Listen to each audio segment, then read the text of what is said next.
बिस्मिल्लाहिर्रहमानिर्रहीम। अस्सलाम वालेकुम नाज़रीन, आप यूट्यूब चैनल देख रहे हैं। मैं इमरान खान हूँ।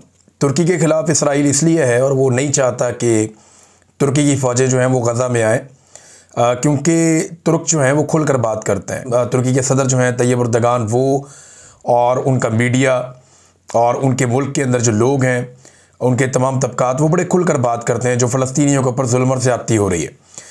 तुर्क मीडिया TRT की एक रिपोर्ट आई है और रिपोर्ट के मुताबिक गुज़िश्ता 2 साल के अंदर गज़ा में इसराइली हमलों से 20,000 से ज़ायद बच्चे शहीद हुए हैं, जबकि कई हज़ार बच्चे ज़ख्मी हुए हैं। कई हज़ार बच्चे ज़िंदगी भर के लिए माजूर हो गए और अपाहिज हो गए। इस बदतरीन कत्लेआम के ना दिखाई देने वाले असरात कई नस्लों तक रहेंगे, जबकि ज़िंदा बच जाने वाले बच्चे ज़िंदगी भर इन ज़ख्मों, खौफ और ट्रॉमा के साथ ज़िंदगी गुजारेंगे। ऐसी एक रिपोर्ट जो है वो वाशिंगटन पोस्ट में भी है। ये अमरीकी एक जरीदा है और पूरी दुनिया में लोग इसे जानते हैं, वाशिंगटन पोस्ट को। और इसमें जो अमरीकी महकमा खारजा के एक वॉच डॉग की खुफिया रिपोर्ट है, जिसके अंदर एक इंकशाफ हुआ है कि इसराइली अफवाज ने गज़ा में कई 100 बार इंसानी हकूक़ की संगीन खिलाफ वर्जियाँ की हैं। ये केसेस इतने ज़्यादा हैं जिनका जायज़ा लेते हुए कई साल लग सकते हैं। अंदाज़ा कीजिए आप। ये अमरीकी महकमा खारजा के वॉच डॉग की खुफिया रिपोर्ट है। ऐसा नहीं है कि ये मैंने यहाँ बैठ के बना दी है या किसी और ने, मुसलमान मुल्क ने बैठकर बना दी है। अमेरिका से एक रिपोर्ट आई है और वो रिपोर्ट कह रही है कि इतनी ज़्यादा इंसानी हकूक़ की खिलाफ वर्जियाँ और तबाही फेरी है इन्होंने, इनके जराइम इतने संगीन हैं गाज़ा में कि कई साल लग जाएंगे सिर्फ उनका जायज़ा लेते हुए। सज़ाएँ देना तो बहुत दूर की बात है। तो इसलिए मगरबी ममालिक जो है वो पूरी तरह से हिले हुए हैं और वो बार बार आवाज़ उठा रहे हैं कि आप इम्यूनिटी नहीं दे सकते। ये जितना कत्लेआम हुआ है गज़ा के अंदर, इसका जवाब भी तो किसी ने देना या नहीं देना। 1 लाख के करीब लोग जो हैं वो शहीद हो गए हैं, बेशुमार लोग जो हैं वो ज़ख्मी हो गए हैं, सारी ज़िंदगी के लिए माजूर हो गए हैं। जो बाकी बचे हुए लोग हैं वो ज़हनी मरीज़ बन गए हैं, उन्हें एक अजीबोगरीब किस्म के ट्रॉमा में मुब्तला कर दिया गया है।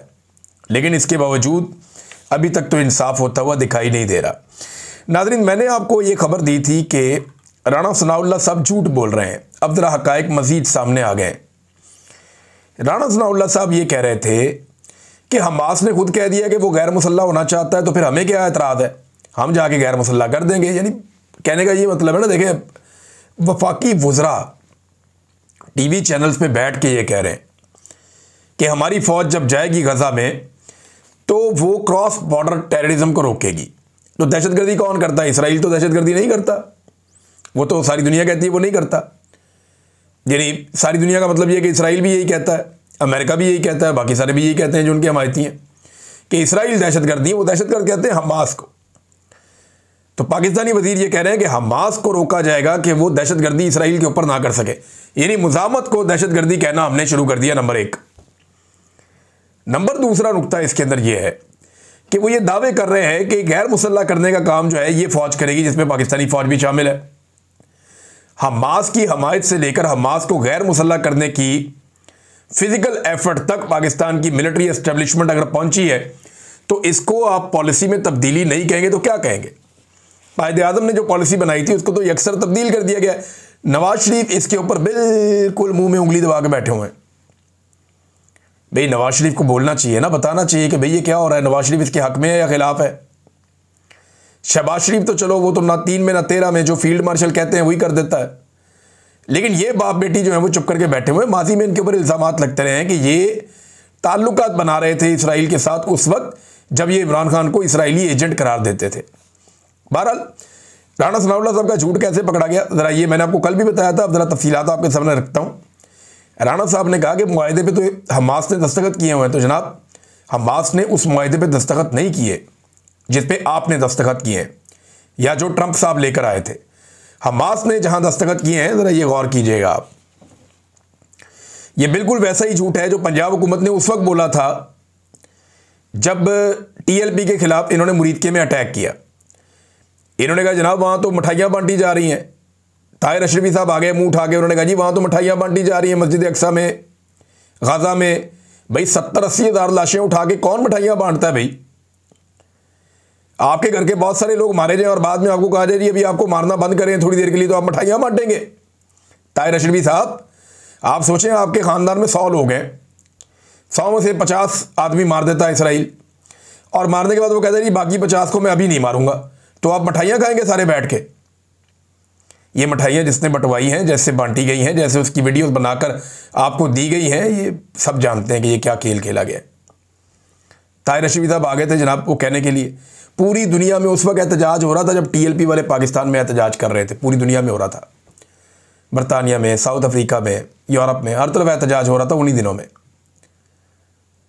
और सब आवाज़ उठा रहे थे। लेकिन TLP के खिलाफ जो इन्होंने किया, देखिए मैं TLP के बिल्कुल हक में नहीं हूं, मैं उसके बहुत खिलाफ हूं, मैं फिजिकली मेरी उनके साथ झगड़ा हुआ है मेरा, और मुझे उनकी पॉलिसी से सख्त इख्तलाफ है। लेकिन इसके बावजूद आप ऐसे घेरा डाल के निहत्ते लोगों को सरेआम हज़ारों गोलियां आप उनके ऊपर नहीं चला सकते।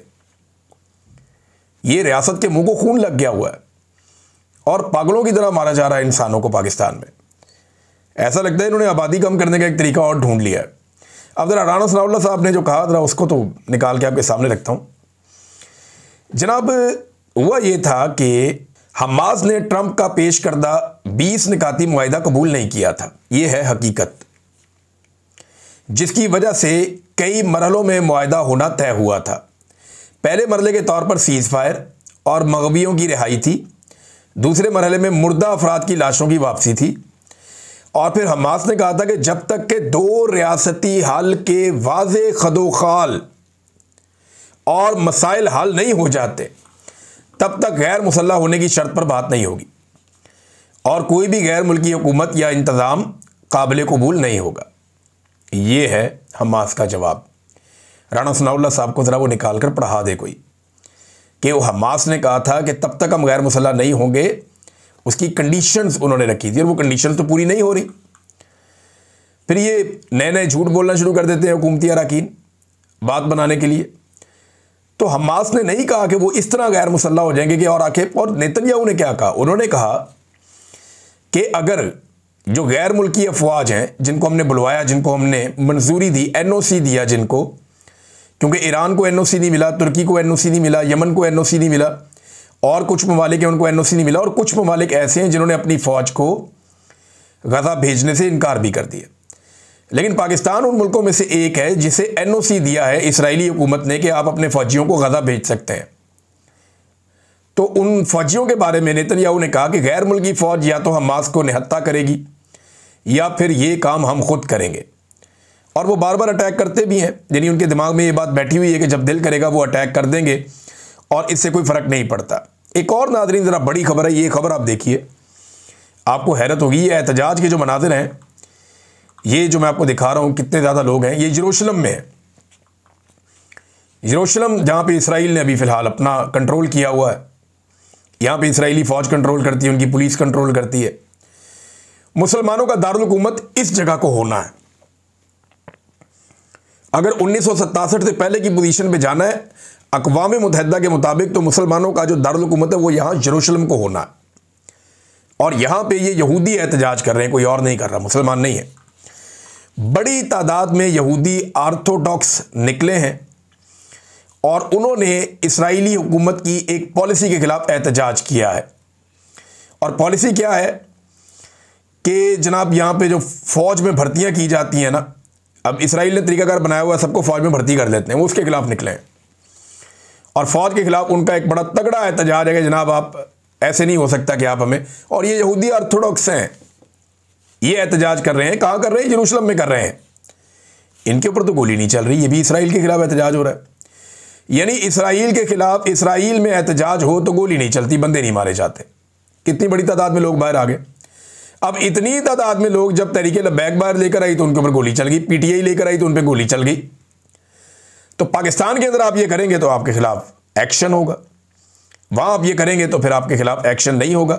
इसराइल के अंदर इसराइल के खिलाफ एहतजाज हो सकता है, लेकिन पाकिस्तान के अंदर इसराइल के खिलाफ एहतजाज नहीं हो सकता। फजलुर रहमान साहब ने एक तकरीर की है हाल ही में, ख़त्म नबूवत कॉन्फ्रेंस थी एक, लेकिन फजलुर रहमान साहब की तकरीर मैंने सुनी है, उसमें भी उन्होंने कोई मज़ा नहीं आया। वो इस हवाले से खुलकर आ नहीं रहे फजलुर रहमान साहब कि पाकिस्तानी फ़ौज को गज़ा में जाना चाहिए या नहीं जाना चाहिए। फजलुर रहमान साहब कोई क्लियर लाइन नहीं ले रहे। और मैंने आपको बताया था कि फजलुर रहमान साहब अगर लेंगे भी तो बड़ी बारीक वारदात डालेंगे और इस रजीम की सहूलतकारी करेंगे। ये फ़ौज गज़ा भेजना चाहें, जहां मर्जी भेजना चाहें, इनको खुली छूट है फजलुर रहमान की जानिब से, जमात इस्लामी की जानिब से। ये दो जमातें जो हैं, मजहबी सियासी जमातें, ये मौजूदा मिलिट्री एस्टेब्लिशमेंट की बी टीम है। हाँ, आपस में नूरा कुश्ती करेंगे हल्की फुल्की, जैसे कि फजलुर रहमान ने मरियम नवाज़ को कहा कि जो 10,000 रुपया तुमने दिए हैं ये मैं इन सब उलमा की जानिब से आपके मुंह पर मारता हूँ। तो मरियम नवाज़ के मुंह पे मार दिए 10,000 रुपये। तो मेरा सवाल ये है कि ये तो आवाम का पैसा है, मरियम नवाज़ का तो नहीं है, ना मरियम नवाज़ के अब्बा जी का पैसा है, ये तो पैसा तो आवाम का है। तो फजलुर रहमान साहब ऐसे पैसे छोड़ता तो कोई नहीं है, आपने कह तो दिया, लेकिन मौलवियों ने ये पैसे ले लेने हैं। मौलवी हलवा नहीं छोड़ते, तो आप ये 10,000 रुपया करेंसी की बात कर रहे हैं, ये कौन छोड़ेगा? ये पैसे तो अब मौलवी साहब के अकाउंट में ही जाएंगे, चाहे 10,000 हो चाहे 25,000 हो। तो फजलुर रहमान साहब आपने कह तो दिया, तो क्या आप उलमा इकराम ने मेहनत मजदूरी शुरू कर दी है, कारोबार शुरू कर दिया है, बाहर निकल के रिक्शा चलाएंगे, मजदूरी करेंगे, जोर लगाएंगे, फैक्ट्रियों में काम करेंगे और फिर आके मसाजिद में नमाज़ें पढ़ाएंगे? भाई वैसे भी तो ये आवाम से ही चंदा लेते हैं ना। अगर आपको ऐसे पैसा लेना पसंद नहीं है, बहुत ही आप खुददारी की बात कर रहे हैं, आपने वहाँ लफ्ज़ इस्तेमाल किया खुददारी का, तो फिर आप चंदा भी ना लें, चंदे के ज़रिए भी आप तनख्वाह ना लें। फिर ये जो आवाम दे रही है टैक्स का पैसा, ये आवाम का पैसा है, मरियम नवाज़ का या उनके वालिद साहब का पैसा नहीं है, ये आवाम का पैसा है। आवाम के पैसे में से आपको मिल रहा था ये। लेकिन इसी तरह अगर आपको आवाम का पैसा नहीं लेना तो फिर चंदा लेना भी बंद कर दें, और फिर जो बैरूनी इमदाद आती है उसके बारे में भी बता दें कि आइंदा आपने वो बैरूनी इमदाद लेनी है या नहीं लेनी। अब आ जाए नाज़रीन उस मामले की तरफ जो पाकिस्तान और अफगानिस्तान के बीच में फंसा हुआ है। इस मामले में तुर्की से जॉइंट स्टेटमेंट आ गया है, पाकिस्तान और जो तालिबान है उनके बीच में, और सीज़ फायर के हवाले से अभी ये मुज़ाकरात चलते रहेंगे। इसमें एक चीज़ तो ये तय पाई कि जो जंग बंदी है वो जारी रहेगी। एक और चीज़ ये है कि 6 नवंबर को मज़ीद मुज़ाकरात होंगे, जिनके अंदर जो है वो उसूली तौर पे कुछ और चीज़ें तय की जाएंगी, और साथ ही साथ इस बात का ख्याल रखा जाएगा कि मुज़ाकरात ख़राब ना हो, यानी कोई ऐसे मामला ना हो जिससे मज़ीद ख़राबी पैदा हो जाए, और अगर कोई खिलाफ वर्जी करेगा तो उस पर पेनल्टी भी आयद की जाएगी, ये भी इसके अंदर बताया गया। और 6 नवंबर को मज़ीद तुर्की के अंदर ही मुज़ाकरात होने जा रहे हैं पाकिस्तान के और अफ़गान तालिबान की हुकूमत के। नाज़रीन, पिछले वीलॉग में मैंने आपको बताया था कि आर्मी चीफ ने खैबर पख्तूनख्वा में एक जरगा किया, उसके ऊपर तनकीद भी कर रहे हैं लोग कि वो सरकारी तरह के लोग थे, और वो ऐसे लोग थे जो इस वक्त मौजूदा रजीम के हमायती हैं। इनकी तादाद ग्राउंड पे बहुत थोड़ी है, लेकिन इन्हें इकट्ठा किया गया था और ये एक फिक्स मैच था, बहुत सारे लोग ये कह रहे हैं। और साथ ये भी बताया जा रहा है कि जो असल जरगा है वो बहुत जल्द बुलाया जाएगा। असद कैसर साहब ने इसको अनाउंस किया और उन्होंने कहा कि हमारी आपस में एक बड़ी अहम मीटिंग हुई है और खैबर पख्तूनख्वा में अमन व अमान की सूरत हाल का काफ़ी जायज़ा लिया गया, ये बड़ी तशवीशनाक है। वज़ीर आला खैबर पख्तूनख्वा सूबे की पार्लिमानी रवायत के मुताबिक तमाम स्टेक होल्डर्स, सियासी जमातों, साबिक वज़राए आला, साबिक गवर्नर्स, बार कौंसल्स समेत हर मकतब फ़िक्र के नुमाइंदों को, नहीं तालिब इल्म भी आ जाएंगे, उलमा इकराम भी आ जाएंगे, एक बड़ा जरगा मुनक्कद करने जा रहे हैं। कबायली अमायदीन भी होंगे ताकि कौमी लायामल तश्कील दिया जा सके जो किसी एक जमात का नहीं होगा बल्कि तमाम स्टेक होल्डर्स का मुश्तरका लायामल होगा, और वो अब मंजर आम पे रहा जाएगा। नाज़रीन, खैबर पख्तूनख्वा में एक और तनकीद भी हो रही है कि जरगा करना जो है वो इदारों का काम नहीं होता, पब्लिक डीलिंग जो है वो इनका इस तरह से काम नहीं है, जरगा नहीं कर सकते। किसी जगह पे कोई लड़ाई हो रही है तो वहाँ थोड़ी बहुत मैनेजमेंट मौके के ऊपर हो सकती है, लेकिन ये इनका काम नहीं है। सरकारी अफसरान को ख़ुद को इन मामलात से अलग रखना चाहिए, और ये काम अवामी नुमाइंदों का है, रियासत का काम है कि वो फ़ैसला करे। और रियासत जो है वो फ़ौज रियासत नहीं होती, वो फ़ौज रियासत का एक जो सतून है उस सतून का एक छोटा हिस्सा है, बस। फ़ौज रियासत नहीं होती। तो आर्मी चीफ अपने तौर पे वो फ़ैसला नहीं कर सकते कि रियासत ये चाह रही है वो चाह रही है। ये एक्चुअली जो अवामी मुंतखब नुमाइंदे या जो रियासत पाकिस्तान है जिन्हें अवाम ने लाकर बैठाया, वो लोग ये फ़ैसला करेंगे कि क्या करना। और वो जरगा होने जा रहा है, जल्दी जब वो जरगा होगा तो चीज़ें मज़ीद क्लैरिटी में आ जाएंगी। नाज़रीन, सहाफ़ियों के हवाले से एक रिपोर्ट आई है और बड़ी खौफनाक रिपोर्ट है। ये फ्रीडम नेटवर्क की सालाना रिपोर्ट आई है और सालाना इम्प्यूनिटी रिपोर्ट 2025 जारी की गई है फ्रीडम नेटवर्क की जानिब से। उसमें बताया गया कि पाकिस्तान में गुज़िश्ता की निस्बत 2025 में सहाफ़ियों के ख़िलाफ़ हमलों में और जराइम में 60% तक का इजाफा हो गया है। सहाफ़ियों के लिए जो है ना, वो पाकिस्तान को एक ऐसा मुल्क बना दिया गया है जहाँ पे सहाफ़त हो ही नहीं सकती। दुनिया का दूसरा बदतरीन मुल्क है पाकिस्तान सहाफ़ियों के लिए। एक माजी करीब में एक रिपोर्ट आई थी, उस रिपोर्ट के मुताबिक अरशद शरीफ, साबिर शाकिर, मुईद पीरज़ादा, वजाहत सईद, शाहिद असलम, बहुत सारे और लोग, ज़ुबैर, ये सारे पाकिस्तान छोड़कर चले गए। क्यों? अहमद दुनारी साहब भी चले गए। इन सबको पता है पाकिस्तान में रहेंगे तो कोई ना कोई मार देगा। मुझे भी पाकिस्तान इसलिए छोड़ना पड़ा। एक सहाफ़ी जो है वो कीनिया के अंदर शहीद भी हो गया, हमारा अरशद शरीफ। तो सहाफ़ियों के लिए पाकिस्तान को एक नो गो एरिया टाइप की जगह बना दी गई। या तो आप कंप्रोमाइज़ हो जाए और वो सहाफ़त करें जो पाकिस्तान में आजकल करवाई जा रही है कि तू मेरा ये काम कर, तू मेरा ये काम कर, तू ये काम कर, तू लोगों को बेवकूफ़ बना, तू फलाने को ये कह, तू फलानी जगह पे जाके ये ड्यूटी कर। तो वो पाकिस्तान में जर्नलिज्म नहीं हो रहा, कर्नलिज्म हो रहा है। या तो आप कर्नलिज्म करें, आप पाकिस्तान में रह सकते हैं। और जो लोग पाकिस्तान में रहकर कर्नलिज्म नहीं कर रहे उनको सल्यूट है, क्योंकि वो बड़ी मुश्किल से मैनेज कर रहे हैं कि कम से कम वो मारे ना जाएं इस तारीख रास्ते में, वो इस मिशन में कहीं मारे ही ना जाएं। वो बड़ी मुश्किल से अपने आप को सर्वाइव कर रहे हैं। They are still living in Pakistan, उनको सल्यूट है। लेकिन बहुत सारे लोग ऐसे हैं जिनके हालात बहुत ज़्यादा ख़राब हो गए थे, जैसे कि अरशद शरीफ के, हम बाकी लोगों के, हम तो वहाँ रह भी नहीं पाए अनफॉर्चुनेटली। लेकिन ये वक्त बदलेगा। ये कुर्सियों पे बैठे हुए लोग जो हैं, ये कुर्सियों के कीड़े नहीं हैं, ये उतर जाएंगे एक दिन। जब ये उतरेंगे तो फिर हम इनको देखेंगे और इनको बताएंगे कि इनकी असल औकात क्या है। आजकल तो ये खुदा बने हुए हैं अपनी तरफ से। नाज़रीन, राणा सनाउल्लाह ने एक और बड़ा घटिया हमला किया सुहेल अफरीदी पे। उन्हें कहा जी कि इनके साथ कोई नफ्सियाती मसला है, चेक करवाना चाहिए। हालांकि सुहेल अफरीदी ने अभी तक ऐसा कोई गैर जिम्मेदाराना स्टेटमेंट, किसी को ज़ाती तौर पे किसी के ऊपर अटैक नहीं किया। लेकिन इस शख्स की ज़ात के ऊपर बार बार हमला किया जाता है। कभी कहते हैं दहशतगर्दों का साथी है, कभी कहते हैं खुद दहशतगर्द है, कभी कहते हैं कि स्मगलर है, कभी कहते हैं कि जी फलानी चीज़ करता है, कभी कहते हैं जी मनशियात का काम करता है, कभी कहते हैं जी ज़हनी मरीज़ है, कभी कहते हैं जी जाहिल आदमी है। मेरी समझ से बाहर है कि कितनी गालियाँ इन्होंने देनी है एक वज़ीर आला को। और उसका कसूर सिर्फ इतना है कि वो एक स्टूडेंट यूनियन का लीडर था और वहाँ से उठ के वो एक आम आदमी था। आम आदमी था, चप्पल पहन के चलने वाला, एक आम आदमी जो पैदल चलता है सड़कों पे, लोगों को रोज़ाना मिलता है। एक आम आदमी जिसके पास इलेक्शन लड़ने के लिए पूरे पैसे भी नहीं थे। एक आम आदमी जिसकी कोई बहुत बड़ी बड़ी जायदादें या ख़ानदान भी नहीं है। एक आम आदमी जिसके एस्टेब्लिशमेंट में जर्नैलों के साथ और कोई बड़े बड़े सहाफ़ियों के साथ ताल्लुकात भी नहीं है। वो आम आदमी वज़ीर आला बन गया है ना, तो अभी इनको नींदें नहीं आ रही, इनकी नींदें हराम हो गई हैं। और ये अब उसको टारगेट कर रहे हैं, सारे मिलकर उसको टारगेट कर रहे हैं और लगातार उसको टारगेट किया जा रहा है। तो राणा सनाउल्लाह साहब को ये सोचना चाहिए कि वो खुद कभी वज़ीर आला नहीं बने। शहबाज शरीफ का नकम्मा बेटा और नवाज शरीफ की नकम्मी बेटी जो है वो वज़ीर आला बन गए, लेकिन राणा सनाउल्लाह वज़ीर आला नहीं बना। उसकी वजह एक ये भी है कि राणा सनाउल्लाह ने गुलामी करना सीख ली, जबकि इमरान खान ने अपने लोगों को सिखाया कि गुलामी से इनकार करो, और उसके लोगों ने गुलामी से इनकार किया। मैंने देखा पाकिस्तान तहरीक इंसाफ में लोग इमरान खान के गलत फैसले के सामने भी खड़े हो जाते हैं। एक और खबर आई है, आखिर में आपको खबर देता हूँ, बड़ी इंटरेस्टिंग। ये बड़ा ढोल ताशे बजाए जा रहे हैं, कई लोग इसके ऊपर रोला भी डाल रहे हैं कि जी, और ये इसके ना वो बनाए हुए पोस्टर्स और सोशल मीडिया पे डाले जा रहे हैं कि PIA का स्टाफ जो है वो पूरे साउथ एशिया में 7वें नंबर पे आ गया। वाह वाह वाह, कमाल हो गया ना।